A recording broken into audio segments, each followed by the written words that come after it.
2 Samuel is a 24-chapter history that can be divided into three main parts.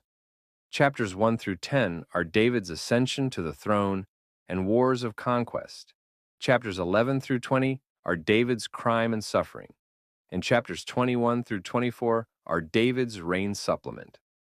The first part, David's ascension and wars of conquest, can be further divided into two parts. Chapters 1 through 7 are David's ascension, and chapters 8 through 10 are his wars of conquest. First, let's take a look at chapters 1 through 7, which focus on David's ascension to the throne during his ascension and wars of conquest.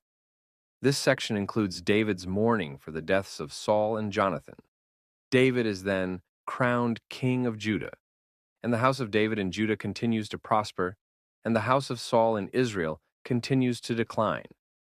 Finally, Saul's son Ishbosheth, king of Israel, is assassinated, and David is crowned king over all Israel. Then David soon brings the ark of the Lord to Jerusalem, and God makes a covenant with David. Next, we'll look at chapters 8 through 10, which cover David's wars of conquest during his ascension and his wars of conquest. This section is about David's conquest of the neighboring nations through wars. David then reorganizes his cabinet and favors Jonathan's son, Mephibosheth, and defeats a union of Ammonites and Syrians, and then once again defeats the Syrians, who are once again against Judah. Note that this section of the book is designed to show David's reign as an outwardly conquering warrior, but also as an inwardly ruling king. Next, we will look at the second part of the book, chapters 11 through 20, which cover David's crimes and sufferings. The content of David's crimes and sufferings can again be divided into two parts.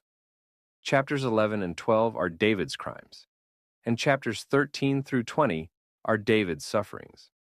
Let us first look at chapters 11 and 12, which cover David's crimes during his crimes and sufferings. In this section, David commits adultery with Uriah's wife, Bathsheba, and murders Uriah. This results in a rebuke from the prophet Nathan, who receives a word from God, and subsequent punishment in the death of the child born to Bathsheba. Next, we'll look at chapters 13 through 20, which cover David's crimes and his crimes and sufferings. This section describes David's son Absalom's murder of his half-brother Amnon, who had raped and abandoned his half-sister Tamar, and his return to Jerusalem, where he rebels against the king, and the subsequent sufferings of David as he flees from the palace.